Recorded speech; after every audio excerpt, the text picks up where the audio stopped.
할렐루야. 하나님 아버지와 예수 그리스도로부터 오는 은혜와 평강이 이 시간 여러분 가운데 함께 하시기를 주님의 이름으로 축원합니다. 오늘은 은혜의 식탁으로 초대하다 라는 제목으로 말씀 나누겠습니다. 교회 공동체를 묘사하는 표현 중에 밥상 공동체, 식탁 공동체 이런 말이 있습니다. 말 그대로 한 상에 둘러 앉아서 음식을 나누는 것을 일컫는 말인데 이것은 예배와도 연결이 됩니다. 예배는 주일날에 교회 나와서 찬양하고 기도하고 말씀 듣는 것뿐만 아니라 함께 식사하며 은혜 나누는 그런 교제, 친교까지도 예배다, 예배의 일부더라 하는 겁니다. 즉 주방에서 봉사하는 것도 예배고 지체를 섬기기 위해서 내가 준비한 것을 아낌없이 내어주는 것도 예배고 또 감사한 마음으로 그것을 맛있게 나누어 먹는 것도 예배고 먹으면서 은혜를 나누고 친교하는 것, 교제하는 것 모든 것이 예배다 하는 거죠. 예배는 마치 한 끼 식사와도 같은 겁니다. 에피타이저로 우리의 식욕을 돋우고 그런 다음에 메인 요리의 풍성함을 맛본 뒤에는 무엇으로 마무리해요? 디저트로 깔끔하게 식사를 이렇게 마무리하죠. 예배에서 우리는 찬양과 기도로 말씀을 기대하며 마음을 엽니다. 마치 에피타이저처럼. 그래서 말씀 속에서 영혼의 양식을 풍성히 누린 후에는 교제와 친교로 은혜를 나누고 서로를 축복하는 그런 예배를 완성을 하죠. 이것이 예배의 아름다운 흐름입니다. 그러나 에피타이저가 아무리 좋고 또 디저트가 아무리 달콤해도 메인이 없으면 그 식사라고 할 수 있겠습니까? 메인이 없으면 식사 아니죠. 그냥 에피타이저고 디저트일 뿐이죠. 그렇듯이 예배의 중심, 밥상 공동체의 중심에는 뭐가 있어야 돼요? 말씀이 있어야 됩니다. 복음이 있어야 됩니다. 이 말씀과 복음이라는 메인 음식이 밥상 공동체에서 결코 빠질 수 없는 밥상의 본질이다 하는 겁니다. 그런데 성경은 종종 이 밥상의 본질, 이것을 음식 나누는 행위 혹은 식탁 교제 이런 것들로 설명하거나 상징하는 경우가 많아요. 하나님의 말씀을 그러한 것들로 설명하거나 상징하는 경우가 많습니다. 몇 가지 우리가 사례를 좀 들어볼 텐데 먼저는 엘리야 이야기입니다. 갈멜산 대첩에서 승리한 엘리야가 이세벨의 살해 위협을 받고 광야로 도망을 가죠. 영과 육이 지칠 대로 지친 엘리야가 이제 하나님께 내 생명을 거두어 주십시오 이렇게 호소합니다. 그리고 하나님이 잠이 들었을 때 하나님이 천사를 보내가지고 그를 깨우시고 또 떡을 주시고 물을 주시죠. 또 잠을 자니까 또 깨우셔서 떡을 주시고 물을 주시고 이렇게 회복을 시킵니다. 하나님이 떡과 물을 공급하신 이유가 뭘까요, 여러분?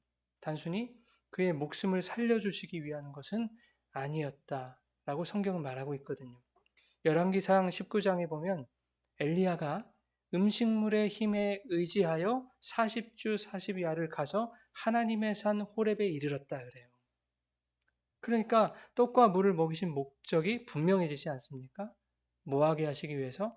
호렙산 가게 하시기 위해서 떡과 물을 먹이신 거예요.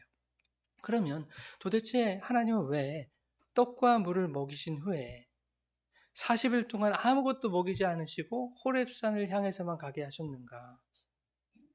왜 그랬을까요? 첫째, 내가 준 떡과 물을 먹는 자는 40일 굶어도 죽지 않는다. 이거 가르쳐 주시려는 거예요. 엘리야, 네가 무엇에 겁을 먹고 무엇 때문에 절망하여 죽여달라고 하고 있는지는 모르겠다만, 물론 하나님은 다 아시겠죠.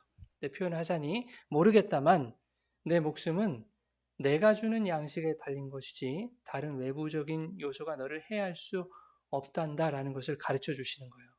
내가 먹인 물과 떡에 의해서 너는 40일 동안 아무것도 먹지 않고 호렙산에 이르게 되었다. 둘째는 하나님의 말씀을 기억하게 하시려는 겁니다. 엘리야가 40일 동안 걸어서 도착한 호렙산은 어떤 산입니까?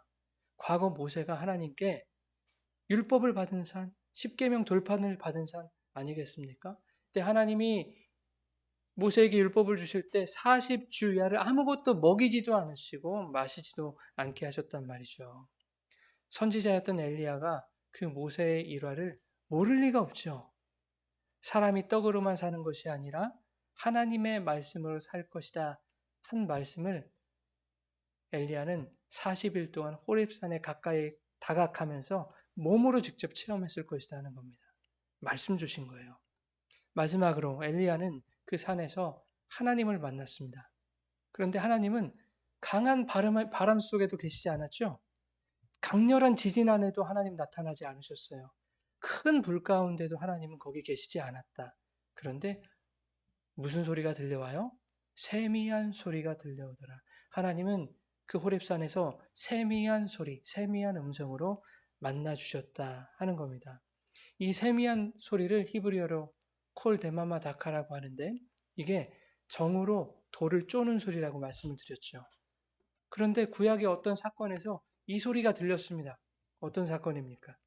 시내산에서 하나님이 돌판에 율법을 새겨주시는 소리, 십계명을 새겨주시는 그 소리가 바로 콜 데마마 다카, 세미한 소리, 세미한 음성입니다. 말씀 새겨주는 그 소리. 엘리야에게 세미한 소리가 들렸다는 것은 하나님이 강렬한 바람도 아니고 지진도 아니고 큰 불도 아닌 세미한 소리로 그를 만나 주셨다. 말씀으로 만나 주셨다 하는 것을 의미하는 겁니다. 정리를 해보면 하나님이 엘리야에게 떡과 물을 공급하신 것에는 엘리야야, 너를 살릴 생명의 양식은 하나님의 말씀이란다. 이걸 가르치시는 것이었습니다. 여러분, 예수님도 식사를 참 좋아하셨는데 예수님이 주로 식사를 나눴던 대상들이 누구였습니까? 세리와 창녀. 당대에 죄인으로 여겨졌던 자들과 함께 식사를 하시죠. 그래서 바리새인들이 수군대고 비난하고 조롱하지 않았습니까? 어떻게 자칭 메시아라고 하는 사람이 죄인들과 식사를 할 수 있는가 하면서, 그런데 예수님의 식탁 교제는 먹고 마시는 행위 그 이상의 의미를 가집니다. 누가복음 15장 1절 2절 같이 한번 읽겠습니다. 시작.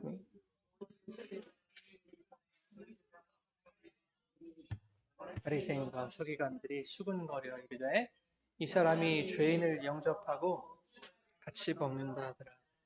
예. 1절에 보면은 세리와 죄인들이 뭐하러 예수님께 나와요? 말씀 들으려고 나왔다. 그러죠? 그런데 2절에 바리새인 서기관들이 수군거리는 거예요. 뭐라고? 이 사람, 이 예수가 죄인을 영접하고 음식을 같이 먹는다 하더라. 이것은 지금 누가복음 기자가 의도적으로 음식 먹는 것과 말씀 듣는 것을 동일시해 놓은 겁니다. 아, 음식 먹는다는 것은 말씀을 먹는다는 것이구나. 말씀을 먹는다는 것은 예수님의 영접을 받는 것이구나. 그분의 환대를 받는 것이구나. 주님의 말씀은 세상이 죄인으로 규정한 자들일지라도 편견 없이 공동체로 맞아 주시는 것이구나. 독자들로 하여금 이것을 알게 하려는 거예요. 시편 23편에 이렇게 말씀하죠. 원수의 목전에서 내게 상을 차려주시고 기름을 내 머리에 부으셨으니 내 잔이 넘치나이다. 방금 읽었던 이 말씀이 이 시편 23편 이 말씀의 의미인 거예요. 그죠? 세리와 창녀를 죄인으로 규정한 그 율법의 대표 누굽니까? 바리새인, 서기관들.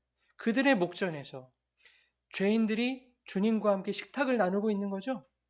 그들이 죄인이라 규정한 세리와 창녀들이 주님과 함께 식탁을 나누고 있다 그 말입니다. 그죠? 죄인들이 영접을 받고 그들의 잔에 포도주가 채워져 있는 그런 상황. 여러분, 오병이어 현장에 있던 사람들은 다 가난하고 배고픈 자들이었어요. 그죠? 거기에 뭐 부자들이 있었겠습니까? 만약에 거기 부자가 있었다면 성경에 오병이어라는 단어는 없었을 거예요. 그렇죠? 떡 5개, 물고기 2마리만 거쳤겠습니까? 부자가 있었다면. 그런데 예수님이 오병이어를 들고 하늘을 우러러 축사하신 후에 제자들을 통해서 무리에게 나누어 주자 장정 5,000명이 먹습니다. 그리고 12광주리가 남잖아요. 장정 5,000명, 4인 가족 2만 명. 그죠? 네. 여러분, 보리떡 5개, 물고기 2마리는 그 많은 인원 먹일 수 없습니다. 그러니 오병이어라는 것은 뭘 상징하는가 하면 인간이 가진 것의 한계와 불가능함을 의미하는 거예요. 너희들이 가진 거 있는 걸로는 너희가 살지를 못해. 그거 갖고 먹고 못 살아. 불가능이야 이거는. 이거 말씀하는 거거든요. 인간의 뭐 작은 헌신이 큰 기적을 불러오더라 이런 거 아닙니다, 여러분. 그러니까 우리가 작은 것 내어드리자 그러면서 헌금 많이 강요하고 그러면 어떻게 되는 거예요? 작은 것 헌신하라고 하면서. 그러니까 그런 뜻이 아니다 그 말이에요, 여러분. 여러분이 여러분의 마음에 주시는 감동대로 헌신을 하되 이 헌신을 이렇게 하면 하나님이 감동하셔가지고 뻥튀기를 해주겠지 이런 마음으로 하시면 안 된다 그 말이에요. 성경은 그런 거 얘기하지 않아요. 양식을 기대할 수 없는 불가능의 상황에서 주님이 하늘을 향해 축사하시자 하늘에서 양식을 허락해 주신 것이 오병이어 사건이에요, 여러분. 이것은 마치 광야를 지나던 이스라엘에게 하나님이 무엇을 내려주신 것과 같아요? 만나를 내려주신 것 같아요. 이 놀라운 기적을 맛본 사람들이 예수님을 붙들어서 임금 삼으려고 했습니다. 왜? 이분을 왕으로 모시면 적어도 배고를 일은 없을 테니까. 그게 전부예요, 여러분. 그들에게는. 그 배고픈 시절, 힘겨운 시절에 누가 나에게 떡을 만들어 주는데, 없는 떡을 뻥튀기 해서 주는데, 이분만 붙들고 있으면 내 삶이 좀 나아지겠다. 예수님이 그들에게 뭐라고 하십니까? 썩을 양식을 위해 일하지 말고 영생할 양식을 위해서 하라. 너희 조상들은 하늘에서 내려온 그 만나, 입으로 들어가는 그 육의 양식, 그 만나를 먹었어도 죽었다. 그렇게 말씀하신다고요, 예수님이. 참떡은 내 아버지께서 너희에게 하늘로부터 내려주신 떡인데, 그게 맞는데, 근데 그 떡은 모세 때의 만나가 아니라 바로 나다. 요한복음 6장에 그렇게 말씀하신다니까요. 6장 55절에 이렇게 말씀해요. 같이 한번 읽어볼까요? 55절 시작. 내 살은 참된 양식이요 참된 음료로다. 6절 먹고 내 피를 마시는 자는 내 안에 거하고 나도 그의 안에 거하나니. 예, 주님을 먹고 마시면 주님과 하나가 된다. 이것을 바로 밥상 공동체, 식탁 공동체라고 하는 거예요. 우리가 지금 뭘 먹고 있습니까, 여러분? 주님을 먹고 있는 거예요, 주님을. 어떻게 먹고 마셔요, 그 주님을? 말씀으로, 성령으로 먹고 마시는 거죠. 그것을 뭐라고 표현하고 있는가 하면 주님께 나아간다, 그분을 믿는다라고 표현하는 거예요. 그래서 요한복음 6장 35절에 이렇게 말하고 있다고요. 시작. 떡이니 내게 오는 자는 결코 줄이지 아니할 터요 나를 믿는 자는 영원히 목마르지 아니하리라. 내게 오는 자, 주님 앞에 나아가는 자, 그리고 믿는 자, 줄이지 않고 목마르지 않다. 아까 죄인과 세리들이 예수님 앞에 나아간다고 그랬죠. 나아오더라. 뭐 하기 위해서? 말씀 들으러, 말씀 들으러. 그러니까 주님 앞에 나아가는 것은 말씀을 듣는 거예요. 세미한 음성을 듣는 거예요. 네. 그게 바로 믿는 것이다. 이렇게 얘기를 하고 있는 겁니다. 예수님이 십자가에 달리시기 전에 제자들과 떡과 잔을 나누잖아요. 그죠? 성만찬. 떡을 떼어주시면서 받아 먹어라. 이것이 내 살이다. 잔을 주시면서 이것을 받아 마셔라. 이것은 죄사함을 얻게 하기 위해 많은 사람을 위하여 흘리는 내 언약의 피니라. 이렇게 예수님 말씀하신다고요. 그러면 주님이 떡과 포도주를 주시는 이유는 뭡니까? 이거 먹고 우리가 즐기자 마지막으로. 그것 아니잖아요. 그죠? 이걸 먹어야 오늘 배부르고 일주일 정도는 충분히 살 수 있을 거야. 이러려고 주신 거 아니잖아요.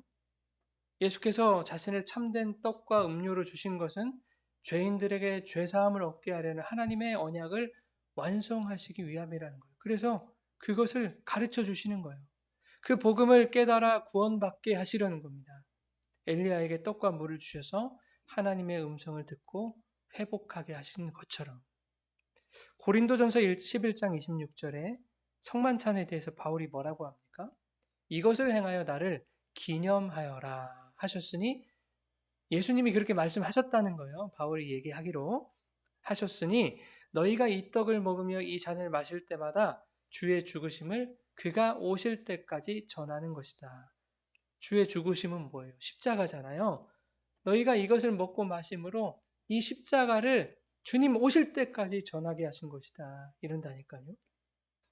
우리를 식탁 공동체로 부르신 이유는 주님의 십자가를 통한 구원의 복음을 알리시려는 거예요. 누구에게? 먼저는 여러분들에게. 그리고 우리를 통해서 그 누군가에게. 우리가 다 알고 있는 것 같잖아요. 아니에요. 우리 잘 모르니까 매주 와서 듣는 거예요. 내 평생에 듣던 말씀 또 들려주시오, 또 들려주시오. 우린 그렇게 말해야 된다니까요. 그 십자가 그 복음만 들어야 돼요. 교회에서 들을 게 뭐가 있습니까? 어떻게 하면 잘 살고, 어떻게 하면 칭찬받고, 어떻게 하면 성공하고, 그걸 왜 교회에서 들으려고 해요? 강연자들이 얼마나 많은데. 교회는 그런 걸 얘기하는 곳이 아닙니다. 주님을 가르쳐주고 주님의 복음을 들려주는 곳이에요. 그 복음을 듣고 깨달아 구원에 이르게 하는 것이 성경의 목적이라 그랬어요. 요한복음 21장 마지막 절에 이러한 성경의 흐름을 알고 오늘 본문을 우리가 읽는다면 오늘 본문이 단순히 하나님께서 보아스라는 인물을 통해서 성실하고 효심 깊은 룻에게 복을 주셨다라는 관점으로 절대 그렇게 봐지지가 않습니다. 복음을 알고 보면 그렇게 볼 수가 없는 거예요. 모든 성경에는 여러분 복음이 있어야 됩니다. 복음이. 그 복음이 뭐냐? 주님의 살과 피를 주신 이유. 죄인들을 속량하여 구원하고 그 십자가를 전하게 하시려는 것. 그것이죠. 오늘 본문에도 그 복음이 담겨 있는 거예요. 그러니까 여러분 어떤 성경을 보시더라도 그 십자가 복음을 발견하시려고 여러분 애쓰셔야 되는 거예요. 그거 말고 야 오늘 이 말씀을 주셔서 내가 마음이 힘들고 어려운데 내가 실패했는데 어떻게 하면 이 실패를 극복하고 성공할 수 있는지 그 방법을 허락해 주시는구나. 성경을 이렇게 접근하시면 안 되는 거예요. 하나님은 단 한 번도 그 방법으로 우리를 위로하시기에 성경을 주신 법이 없어요. 방법은 차치하고 우리는 아무것도 모르더라도 그 성경 말씀 속에 있는 그 예수 그리스도의 복음을 통해서 우리를 위로하게 하세요. 여러분 룻은 어디 출신입니까? 모압 사람이죠? 14절 말씀 먼저 읽죠. 시작.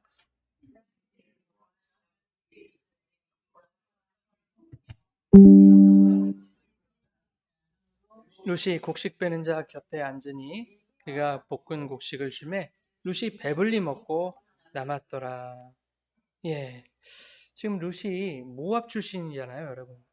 그리고 이 배경은 유대 땅 베들레헴. 그런데 보아스가 그 이방 출신, 모압 출신, 저주받은 그 땅의 출신을 식사 공동체로 지금 초대하고 있는 거예요. 밥상 공동체로. 네. 이것은 룻 당신이 저주받은 모압 출신이든지 사람들의 냉대와 차별받는 사람이든지 나는 그거 모르겠고 내 식탁에서는 모든 것이 용납되고 용서된다라는 것을 지금 선언하고 있는 거예요. 보아스가. 뿐만 아니라 룻에 대해서 비난과 차별을 가하는 자들을 향해서 너희는 룻에 대한 모든 비난과 차별을 여기서는 중지해라 라고 선언해 주는 거예요. 그리고 15절에 보아스가 자기 소년들에게 이렇게 명령한다고요. 뭐라고 명령합니까? 룻에게 곡식단 사이에서 줍게 하고 뭐 하지 말아라? 책망하지 말아라. 16절에는 룻을 위하여 곡식 다발에서 조금씩 뽑아 버려서 줍게 해라. 꾸짖지 말아라. 이렇게 말한단 말이죠. 여러분 가난한 자들이 밭에서 곡식을 얻도록 율법이 허용을 했단 말이에요. 그죠? 근데 그 허용한 범위가 어디까지냐면 그냥 고작 이삭 줍는 거예요. 이삭 줍는 거. 보리를 베고 벼를 베고 밀을 베고 난 다음에 곡식 단을 묶잖아요. 그걸 치워야 될 거 아닙니까? 치운 다음에 그 황량한 밭에 남아있는 이삭이나 나달들을 줍는 거예요. 그런데 보아스는 아직 곡식단을 치우지 않은 상태에서 그 곡식단 사이에서 이삭을 줍도록 허용했다는 거예요. 심지어 소년들에게 야 곡식 다발에서 하나씩 이렇게 몰래 뽑아가지고 떨어뜨려 줘. 이렇게 했단 말이죠. 그랬더니 그날 룻이 준 이삭을 떨어보니까 그 양이 얼마쯤 되었더라? 17절 마지막에 한 에바쯤 되는지라. 이게 어느 정도냐면 약 15kg에서 20kg 사이 되는 알곡만 떨었더니 그 정도가 나온 거예요. 저희 집은 쌀 10kg 사면요. 한 달도 훨씬 넘게 먹어요. 두 달도 먹을 때도 있어요. 더 먹을지 어쩔지 모르겠어요. 아무튼 오래 먹어요. 세 식구가. 한 에바는 하루에 얻을 수 있는 양이 아닌 거예요. 이상만 주어가지고는. 그만큼 많은 양입니다. 정상적으로 이상만 죽게 했다면 얼마나 거둬들였을까요? 고작 뭐 하루 이틀 먹고 살 정도? 입에 풀칠할 정도? 그 정도 얻지 않았겠습니까? 그러면 보아스는 왜 룻에게만 이런 특별 서비스를 하느냐 그 말이에요. 룻에게만. 룻에게 한눈에 반해서 그랬을까요? 그건 모르겠어요. 뭐 그렇게 얘기하시는 분들도 있던데. 룻에 대한 특혜가 그 밭에서 일하던 다른 여인들, 다른 소년들에게 어떻게 비쳤겠는가? 이것도 생각해 봐야 되지 않겠습니까? 불공평하다고 생각하지 않았을까? 질투와 반발심이 막 일어나지 않았을까? 이런 생각들도 충분히 해볼 수가 있죠. 그렇다면 룻에게 그게 그다지 좋을 리는 없을 것 같단 말이죠. 안 그래도 룻을 시기하고 차별하고 하는 그런 분위기였는데. 그런데 여러분, 성경은 하나님의 뜻을 전달하는 것에만 목적을 둬요. 그죠? 그래서 때로는 하나님이 목적하신 것 이외의 것들에는 깊은 의미를 두지 않고 그냥 슬며시 가볍게 지나가기도 합니다. 본문이 우리에게 강조하고 있는 것은 그 사람들의 감정이나 어떤 불공평함 이런 것이 아니라 보아스가 룻을 왜 특별하게 배려하고 있는가 하는 거예요. 그것을 통해서 하나님은 독자들에게 무엇을 말씀하고 계시는가? 우리는 이것을 살펴봐야 돼요. 룻처럼 성실하고 신실하며 선하고 효심 깊은 사람은 복을 받는다라는 것이 룻기의 교훈이 아니라는 것을 우리가 이제는 알잖아요. 룻기의 교훈이 아니에요. 그렇다면 도대체 하나님 우리에게 뭘 말씀하시는 것일까? 하나님은 우리에게 복음과 복음의 원리를 말씀하시기 위한 거예요. 저주받은 모압 출신이 보아스의 밥상 공동체로 들어오게 된 것은 전적으로 누구의 뜻으로 이루어진 것이다? 보아스의 뜻으로 이루어진 보아스의 은혜였다 하는 거예요. 하나님의 은혜라는 얘기예요. 네. 또한 룻이 아무리 성실하고 효심이 깊다고 해도 율법이 정한 그 법의 테두리 안에서는 풍성한 삶을 살 수가 없다니까요. 그냥 입에 풀칠 조금 할 정도예요. 그렇죠? 룻이 아무리 성실해도 그녀의 성실함만으로는 먹고 사는데 한계가 있습니다. 그러나 율법을 초월한 어떤 강력한 힘이 은혜로 작용할 때 그녀에게 상상할 수도 없었던 풍성함이 주어지더라 하는 겁니다. 설사 사람들이 시기하고 욕하고 질투하고 더 그녀를 미워하게 된다 할지라도 그것이 전혀 룻에게 위해가 되지 않게 하실 수 있는 강력한 힘이 작용하고 있더라. 그런데 정작 당사자인 룻은 알아요, 몰라요? 그것이 보아스의 계획과 뜻에 의해 주어진 것이라는 것을 눈치를 채지 못합니다. 아직까지는. 네. 원수의 목전에서 상을 차려주실 수 있는 하나님의 강력한 힘 앞에 원수들이 어떠한 불평도 할 수 없게 만드시는 그 하나님의 돌보심과 풍성한 은혜가 룻에게처럼 지금도 우리에게 부어지고 있지만 우리가 모르고 살아가는 때가 얼마나 많아요. 그죠? 이것이 하나님의 은혜인지 모르고 살아간다 그 말입니다. 여러분 우리는. 그런데 뒤를 돌아보면 그렇구나. 그때 그렇게 막으셨던 것이 하나님의 은혜고 그때 누군가를 만나서 그 상황이 그렇게 이루어졌던 것이 하나님의 은혜였구나. 그것을 우리가 알게 되는 것이죠. 여러분 보아스가 룻에게 생색을 좀 낼 수 있지 않았겠습니까? 야, 룻아, 내가 너에게만 특별히 내가 이렇게 대우해 주는 거야. 소년들에게 조금씩 빼놓으라고 할 테니까 너 그것만 주어도 먹고 사는데 정말 부족함 없을 거야. 내가 특별 대우하는 거야. 생색 낼 수 있잖아요.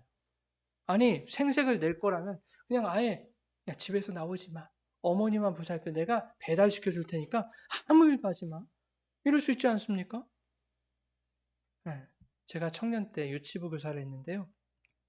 야외 예배를 가면은 반드시 하는 놀이가 있잖아요. 어른들도 하는 거. 보물찾기. 그 중에 보물을 못 찾는 애들이 몇 명씩 꼭 있잖아요. 네. 선생님에게 막 찾아달라고 하고. 심지어는 선생님 거 주세요. 그냥 주세요. 이렇게 하는 애들. 무슨 재미가 있겠어요, 그냥 주면. 뭐 재미도 없고 그냥 줘봐야 야 횡재했다고 끝나버리지 감사함도 모르고요. 어린 애들이.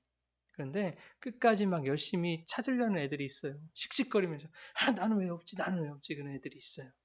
그러면 안쓰러워서 선생님이 어떻게 해요? 슬쩍 앞에다 탁 떨궈 주잖아요. 그럼 그래도 못 찾아요. 그러면 더 잘 보이는 데다 또 이렇게 딱 밀어줘요. 떨궈 준다고요. 결국 그걸 찾으면 얼마나 기뻐하고 행복해 하는지요. 예, 자기가 찾은 것처럼 내가 애써서 기필코 찾아냈다. 이런 성취감. 얼마나 스스로를 자랑스러워하고 합니까? 그런데 자기가 커서 이제 보물을 숨기는 처지가 되면 아는 거죠. 아, 그때 선생님이 이렇게 떨궈주신 거구나. 내가 찾은 것이 아니었네. 그렇게 떨궈주셔서 내가 주운 것인데 그것이 1등이었었구나. 와, 은혜로다. 이렇게 되는 거죠. 하나님의 은혜가 그런 것 같아요. 지금 알면 운이나 횡재로 받아들일 수밖에 없는 자들에게, 그죠? 열심히 살아갈 일상의 동기를 부여하시고 삶의 현장 속에 우리 모르게 은혜를 떨궈 주셔서 이렇게 흘려 주셔서 그것을 찾으면 마치 내가 애써서 찾은 것 마냥 좋아하는 그 기쁨마저도 하나님 막지 않으시는 거예요. 그래, 그것마저도 누려라, 누려라. 나중에 알게 되겠지. 그러나 신앙이 성숙하면 그것이 하나님의 은혜였구나. 모든 것이 하나님의 계획 안에 있었구나. 그 기쁨도 내가 느꼈던 희열도 행복함도 내가 열심을 낼 수 있었던 그 동기도 하나님의 은혜였구나. 모든 것이 하나님이 심어 놓으신 보물이었구나. 이것을 알게 되겠죠. 루시 얼마나 신났을까요? 집에 계신 시어머니에게 달려가가지고 지금까지 있었던 모든 일을 이 기쁜 소식을 전합니다. 그러자 19절에 나오미가 이렇게 묻죠. 19절 없네요. 제가 읽어보겠습니다. 이렇게 물어요. 그래, 오늘 어디서 주었느냐? 어디서 너 일했니? 누구의 밭에서 일했니? 이렇게 물으니까 룻이 대답하죠. 예, 오늘 보아스의 집에서 일했어요. 제가 일하게 한 사람의 이름은 보아스입니다. 이렇게 대답을 해요. 자, 20절 한번 읽어볼까요? 시작.